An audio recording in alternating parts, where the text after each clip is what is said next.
E aí pessoal, tudo bem com vocês? Eu espero que vocês estejam maravilhosamente bem. E hoje eu lhes trago uma partida espetacular que foi jogada hoje mesmo, agora há pouco, entre dois prodígios, né? Só que são prodígios de gerações diferentes. De um lado nós temos o campeão mundial e do outro lado nós temos o grande mestre de xadrez mais novo atualmente. O Yagis Khan Erdoğanus não foi o jogador mais jovem a adquirir o título de grande mestre, esse foi o Mishra, mas o Mishra já tem 16 anos e Yagis Khan Erdoğanus tem apenas 14 anos de idade, é grande mestre e possui o rating de 2.650 pontos, que é simplesmente um rating absurdo para uma pessoa de 14 anos, né? Para uma criança de 14 anos de idade. O Gukesh também é um prodígio, claro, mas eles são prodígios de gerações diferentes e eles estão se enfrentando no FIDE Grand Swiss, que é um dos torneios mais importantes do ano, que acaba garantindo 2 vagas para o torneio dos candidatos. Então, sem mais delongas, vamos aqui à partida que é espetacular. Temos peão em D4 por parte do Gukesh, peão em D5 por parte do Yagis, ia falar Mishra aqui, mas é porque eu tô com ele na cabeça, né? E o Gukesh joga um lance super interessante, peão na casa de C3. Imagino eu que para tirar o adversário de preparação, porque é um lance pouco combativo que normalmente não se joga aqui de brancas, né? Muito mais ativo seria peão na casa de C4. Mas peão em C3 é um lance que tem, para todos os efeitos aqui, a ideia de você tirar a dama para B3 ou para a casa de C2. Vem cavalinho F6 e bispo em G5 por parte do Gukesh. O lance principal é cavalinho E4 chutando o bispo dali. No entanto, nós temos por parte do Yagis peão em C6 depois de pensar por 10 minutos. E o que ele está fazendo é convidando o Gukesh a abrir mão do par de bispos tomando o cavalo para jogar com peões dobrados. Então a ideia seria que essa estrutura de peões é uma estrutura pior para as pretas, mas as pretas possuem o par de bispos e, portanto, talvez uma vantagem de jogo no final. Na partida mesmo, o Gukesh opta por não tomar o cavalo e preservar o seu par de bispos e joga dama na casa de C2. E agora o Yagis Khan joga cavalo em E4 ganhando um tempo no bispo e depois ele joga bispo em F5 ganhando um tempo na dama. E nessa posição, na verdade, o Yagis já está melhor. Nós temos aqui 5 lances sendo jogados e a posição já é uma posição de vantagem para as pretas. Pretas estão preparando um ataque descoberto na dama do Gukesh. E o ataque aqui que está sendo ameaçado é algo como o cavalo na casa de G3, por exemplo, né? Ao mesmo tempo defendendo o bispo e ameaçando a torre que está solta. Então, o Gukesh opta por jogar aqui o lance dama em B3, saindo desse ataque e gerando uma ameaça no peão de B. Mas acredite ou não, nessa posição o peão de B não precisa ser defendido, porque o jogador de pretas está muito melhor desenvolvido, tem um cavalo aqui super forte no centro, um bispo super forte no centro. Então, a captura do peão de B, como em muitos casos, é uma captura de um peão envenenado. O melhor lance para as pretas é seguir desenvolvendo o cavalo em D7, e as brancas são malucas se tomarem o peão. Não porque, né, a dama vai acabar ficando presa, não vai. Dama por peão, de fato, ganha um peão, e o peão de C provavelmente cai depois, mas porque as pretas vão ter muita atividade de peça e podem seguir com uma sequência vitoriosa. A sequência seria peão em E5, para quê? Você entrega esse peão com o tempo para poder tirar o bispo rapidamente e também para você poder fechar essa diagonal do bispo para poder trazer a torre.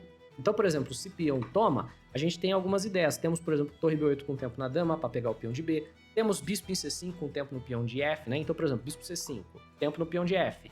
E3, e agora, por exemplo, torre B8 abrindo mão do peão de C para infiltrar a torre e ameaçar o peão de F.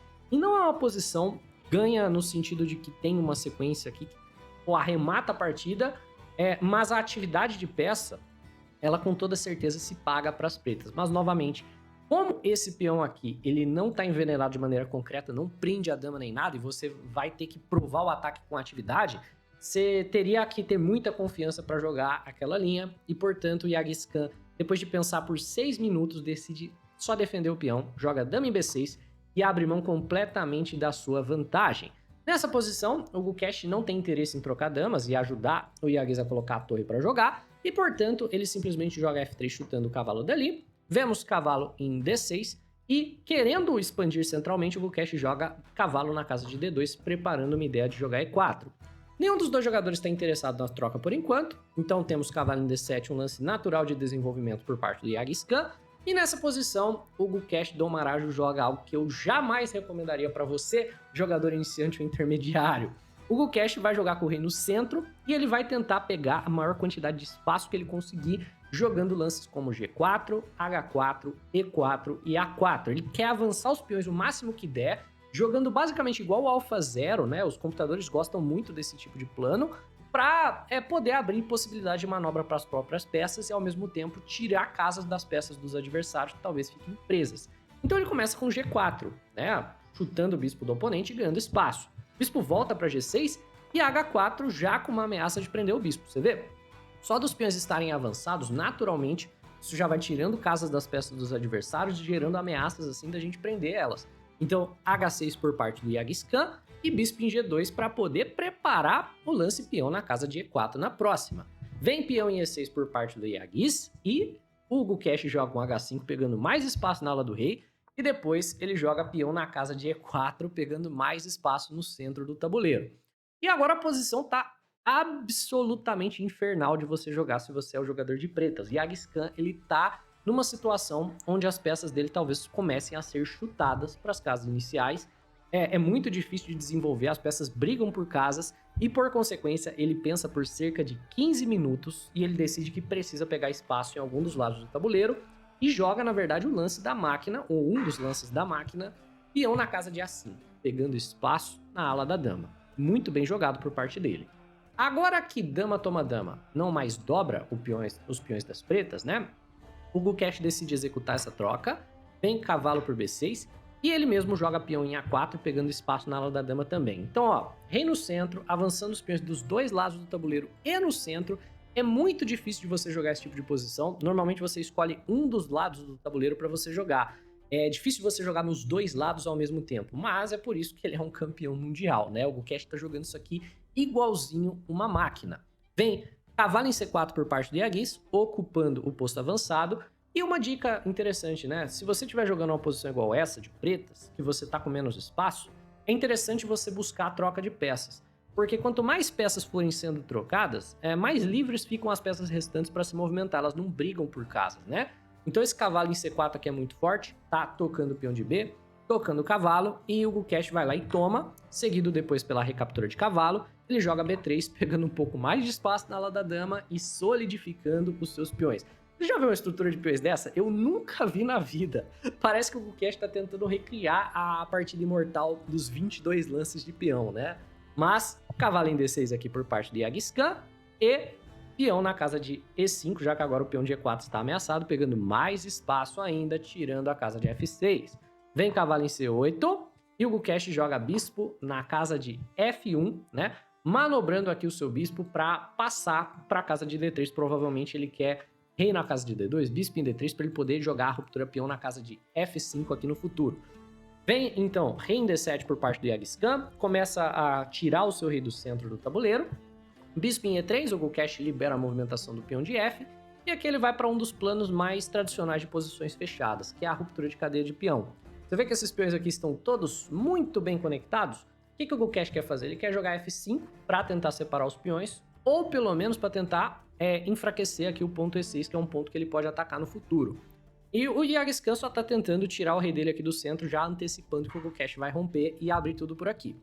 Rei em C7, rei na casa de D2, cavalo em B6 por parte do Yagis, e você pode ver que a barrinha tá gostando cada vez mais do Gukesh, mas não é por nenhum erro do Yagis. A posição, ela só é muito claustrofóbica, você não tem casa para colocar suas peças, né? E a manobra que o Yagis está tentando fazer aqui é cavalo na casa de D7 para tentar um F6, alguma coisa assim. Mas F4 e o F5 virá e será extremamente difícil de você jogar uma vez que a coluna F se abra, já que quem vai jogar por ali é o jogador que tem mais espaço, no caso, o Gukesh. Então, cavalo em D7 do Yagiscan, bispo em D3, porque para tirar um dos defensores do ponto F5, e o Yagis corretamente troca peças, já que ele tem menos espaço. E nessa posição, o Yagiscan, ele tenta algum tipo de contra-jogo. É uma posição muito difícil de você jogar.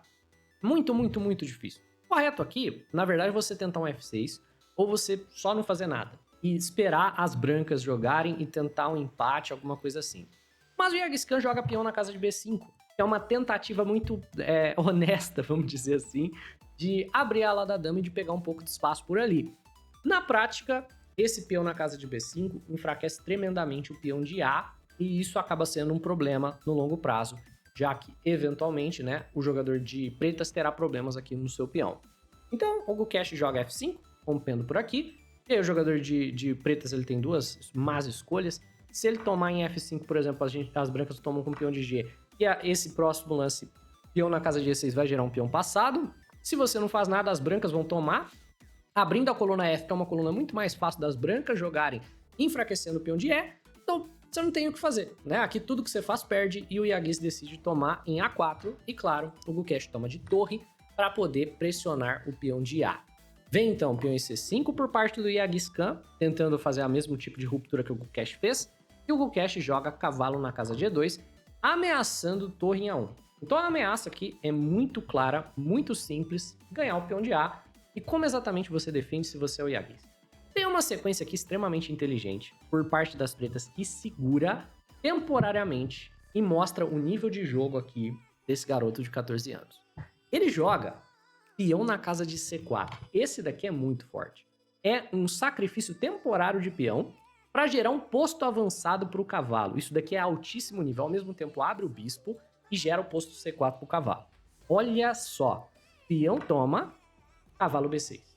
Um duplo na torre e na casa de C4.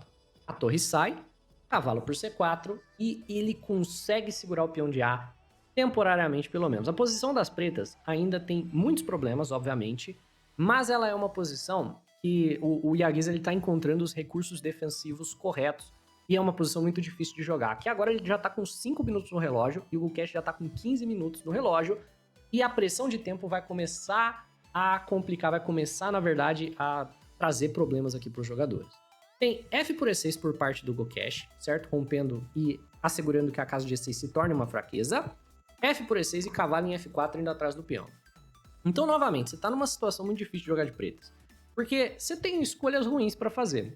Se você defende de torre, aí o problema é você não tem para onde pôr o bispo, porque bispo em E7 pendura o peão. Se você defende de rei, o problema já se torna outro, já se torna a coluna B, porque se você defender de rei, eu vou jogar torre B1 e você não tem como parar a infiltração. Esse era o trabalho do rei, ficar de olho na infiltração da torre.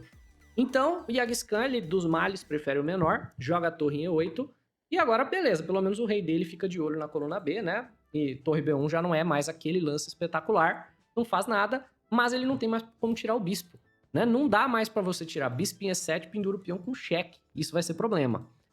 Bispo em C1 joga o Gukesh, simplesmente meio com lance de espera, também saindo da troca do cavalo. E rei na casa de C6, preparando o quê? Pelo menos para sair do cheque, né? Se o peão for cair, que não caia com cheque. Novamente, a gente volta no que falamos. São os recursos defensivos corretos por parte do Yagis, com pouco tempo no relógio, e é um jogo extremamente impressionante. É muito difícil você jogar bem uma posição pior. Torre em F1 do Gukesh, melhorando a posição. Torre em G8 do Yagis, só para sair do tempo das ideias de cavalo em G6. E nessa posição, o Gukesh não avalia corretamente os recursos defensivos do seu adversário, e ele joga um lance razoável, mas passivo demais, rei em C2, tentando, né, passar o rei aqui para a ala da dama. Né? Não tenho certeza exatamente o que ele estava querendo com esse lance, mas dá uma chance de um lance espetacular por parte do Yagis Khan e volta para o jogo que é bispo em E7, sacrificando o peão de E, com a ideia de pelo menos tentar algum tipo de atividade.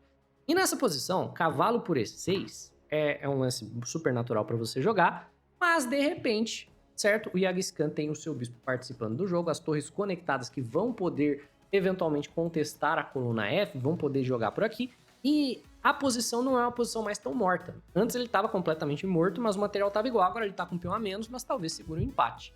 E a ideia correta é bispo em H4 com uma ameaça no cavalo, e quando o cavalo sai, você contesta a coluna aberta. Né? Joga a torre em F8, contestando a coluna aberta, e tenta segurar esse empate que, sendo sincero, não vai ser muito fácil não contra o campeão mundial com 30 segundos no relógio. Mas com 30 segundos no relógio, Yagis Khan joga peão na casa de G6, tentando ativar a sua torre abrindo a coluna G. E o Gukesh encontra o lance correto, gastando 5 minutos, ele tinha 9 minutos, ele gasta 5 jogando G5. Esse lance é muito forte. Peão na casa de G5 é um lance, assim, espetacular, com a ideia de passar o peão de H. Então se você toma em G5, seja de bispo, seja de peão, o peão de H vai para H6.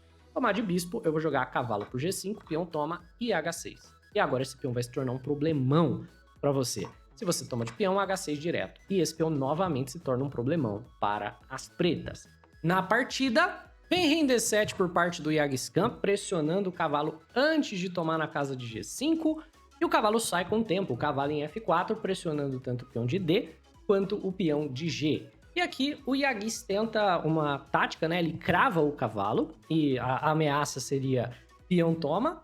E o Gukesh joga de maneira correta, ele joga a torre na casa de G1, né? Saindo da cravada e defendendo aqui o seu peão e mantendo todas as ameaças que já existiam na posição em cima dos dois peões e em cima do peão de D.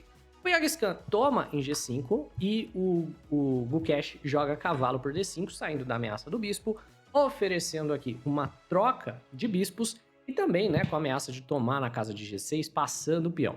E nessa posição, os dois jogadores já estão no lance de número 39. Yagiscan com 30 segundos no relógio, joga instantaneamente rei C6, tocando o cavalo. E o Gukesh tem agora um cavalo caindo aqui na posição. Tem os bispos aqui sendo pressionados a trocar. Tem aqui diversas maneiras de você jogar. Mas o mais importante, em um lance, os dois jogadores vão ganhar 40 minutos no relógio. Então, nessa posição, o Gukesh está numa pressão de tempo absurda, mas ele está completamente ganho. Mas acredite ou não, só tem uma sequência vitoriosa para as brancas aqui. E sob pressão de tempo, o Gukesh deixa passar. Então vamos fazer um exercício. Tenta encontrar em 3 minutos o lance vencedor para as brancas. Pause o vídeo e veja se você consegue. Para aqueles que foram capazes de ver aqui, cavalo na casa de F6, meus parabéns. Esse é o lance vitorioso e basicamente você vai estar fazendo o quê? Deixando o cavalo ser capturado, né? Bispo por cavalo. E nessa posição, ao invés de você tomar de volta, se tomar de volta empata, você teria que jogar o absolutamente fantástico bispo por H6 pressionando a torre. É um sacrifício de cavalo, é a única maneira de vencer. Por que isso vence, né? O que acontece aqui se o adversário salvar o bispo dele, né? Aí você vai jogar bispo toma torre, depois de torre toma de volta, H por G6, e apesar do adversário ter mais material, ele tem aqui, ó, 2 peças pela torre, você tem esse peão passado que é, assim, o que vai te fazer vencer a posição. O bispo do oponente é uma peça que praticamente não participa do jogo por conta dos seus peões aqui. O Gukesh não encontrou. Cavalo em F6, seguido por bispo em H6, é uma sequência difícil. Mesmo para o campeão mundial, com 3 minutos no relógio, é uma sequência muito difícil. Ele joga bispo toma bispo em G5. Também parece vitorioso. Mas, ao invés de tomar o bispo, nós temos rei toma cavalo. Se você, é claro, tomar o bispo, né, e o mesmo cavalo em F6 vai vencer, vem com o tempo na torre, o peão vai começar a correr. Mas não, rei toma cavalo. O Gukesh segue jogando bispo em F6 aqui agora. Peão toma peão na casa de H5. E temos torre infiltrando na 7ª. Mas, pretas aqui tem uma maneira absolutamente incrível de forçar um empate, que é, primeiro, sacrificando a qualidade. Torre por F6 é um sacrifício da qualidade que força um empate. Porque quando você toma, o objetivo do sacrifício é abrir a coluna E, e agora ele tem torre em E2 cheque. E nessa posição, a única maneira de você manter aqui a própria torre seria jogando rei na casa de B1. O lance rei na casa de B3 vai levar peão A4 cheque. Você está completamente perdido, na verdade. Você vai ter que jogar rei na casa de B4 e perder a torre de graça. Então, a única maneira de você manter a torre é rei em B1. E o Yagiscan joga torre cheque, torre cheque, torre cheque. E força o empate com uma sequência espetacular. É isso, pessoal. Eu espero que vocês tenham curtido. Quem disse que empate no xadrez é chato, essa partida é o exemplo de que não é o caso. Foi uma partida espetacular por ambos os jogadores. Deixa o like no vídeo se você gostou, se inscreve no canal. Um abraço e até a próxima.